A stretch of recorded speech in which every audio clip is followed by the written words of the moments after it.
Welcome to the Fear and Greed Business Interview. I'm Sean Aylmer. Vinyl Group is Australia's only ASX-listed music company, and it's a fascinating business. It's worth between $120 and $140 million and is on quite the acquisition spree. It now includes online record store vinyl.com, music credits business Jaxsta, music industry social network Vampr, Vampr, and Web3 collectibles platform Serenade.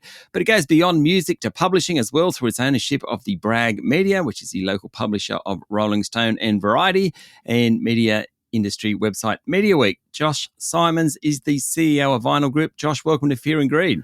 What a hell of an introduction. I think we can probably wrap it up there, can't we? Yeah. Yeah, I know. I'm shattered. Thanks for listening, everyone, and tune in next week. How do you keep across all that? I spend much more time on the integrations than I do on the acquisitions. Meaning, and I had to learn that the hard way actually, because the Brag was the first acquisition that we did. Well, I suppose Jaxsta and Vampr coming together was actually quite a tricky deal that took about 6 months, and that's how I came into the business and became ultimately the guy who's running the thing. But then the Brag Media was the first sort of third-party acquisition that I did of any note and sort of size.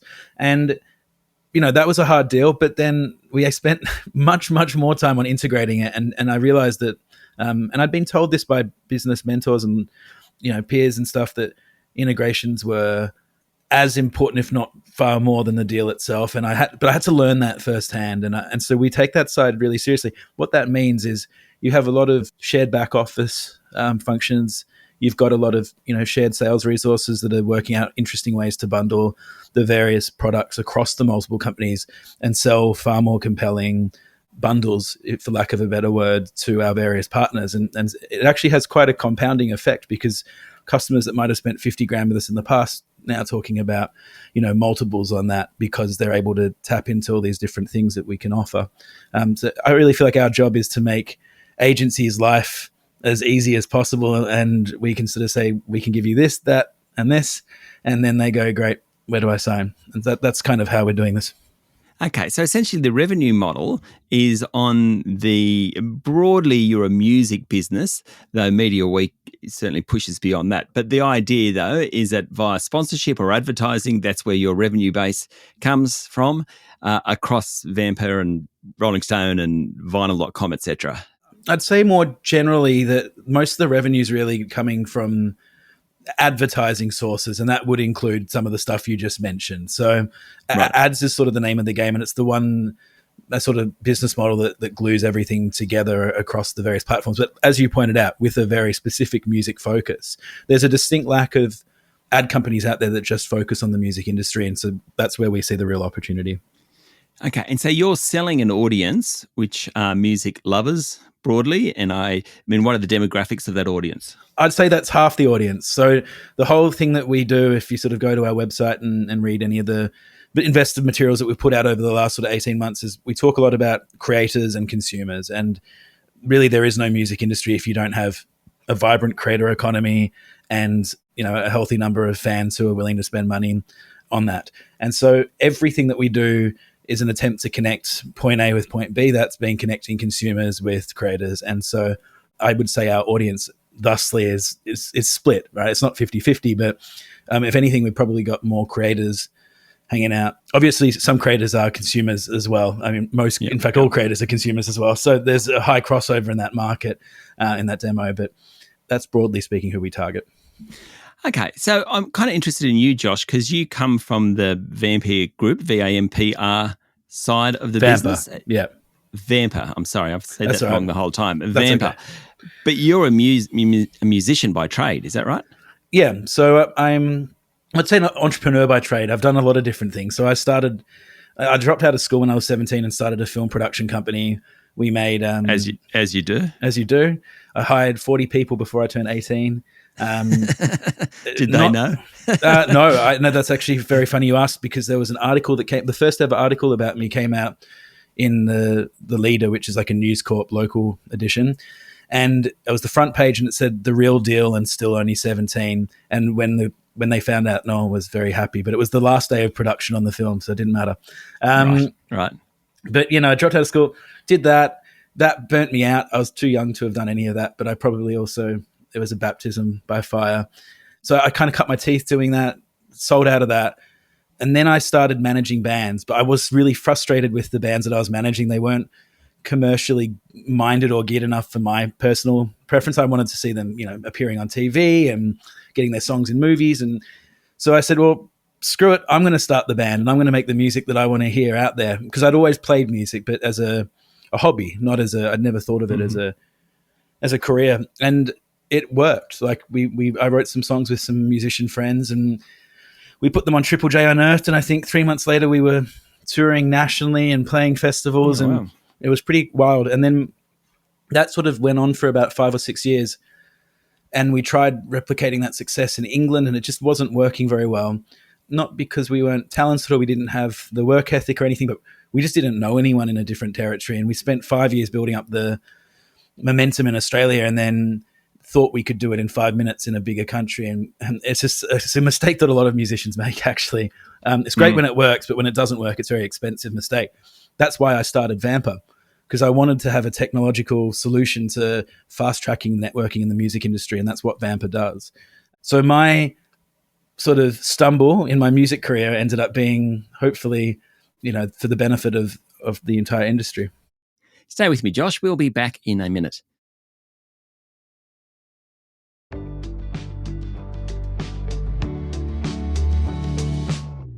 I'm speaking to Josh Simons, CEO of Vinyl Group. A lot of the stuff a lot of your assets are technology based. Mediaweek, that's the one that seems to just sort of jump out at me as a little bit different. Why did you? And that's one of your more recent acquisitions too, Brag Media. So what's the story there? When we did a review of the Brag Media, we looked at where are the holes in the business, and we saw trade, we own trade publications already. So we were already in that business. We just weren't doing a lot with it. So we had the Music Network and we had Variety Australia. And the other hole that we sort of saw was events, but I'll focus on trade. So we had two choices really. Are we going to shut down the things that we're not, necessarily calling core competencies, or are we going to try and fix those holes and kind of turn it into a little profit engine that can fund our technology vehicles? And we did the latter. So we thought, no, we'll double down on some of these areas. We'll get them more efficient. We'll improve the margins. We might do some smaller acquisitions to bolster the capabilities in that respect. If we can make those divisions profitable in their own right, and that can help fund the R&D and marketing efforts on the tech side, it's a win-win-win. So that was the reason why we went down that route. Okay, you can't talk about Vinyl Group without talking about ownership, and one of your high-profile or more prominent owners is WiseTech Global founder Richard White. He, over the recent weeks, has stepped down as CEO of WiseTech over allegations about his conduct. No need to go into that. How much involvement, though, does he have with Vinyl Group, and does it actually matter? And I'm not asking you I'm not asking you to tell me anything about Richard White. I'm just saying as a distraction. Look, I read the same articles that you would have read, and I've fielded a lot of questions. The reality is, we don't comment generally on individual shareholders as a rule. And I would say second to that he's not a director. He's a shareholder in the business, and as such, we sort of give him the same privacy respect that we would give any other shareholder. Yep. The next 10 years or so, what's the plan? What's the play? Get a hair transplant. That was that myself. No. You could have been speaking for me too. It's fine. No, we've got this. We've put out our broad sort of mission statement of what we want to achieve broadly across all of our businesses, and I think it helps clarify what the company does to an extent too. What we've said is we want to connect 1,000 of the world's leading brands with 100 million music creators and 1 billion fans, and that would be, market saturation globally of sort of 70% broadly of those fields that we sort of play in. So that's our plan. If we can do that in 10 years' time, we'll be a pretty bloody big company. Yeah. What about being a listed company? Is that a good or a bad thing? Look, I think in the environment the last couple of years where it's been really tough for tech companies in particular to raise private capital because, and it happened to me even, one day you were valued at this, and then a year later in 2022, you were re-rated down to a quarter of the previous valuation, and people having to do down rounds, etc.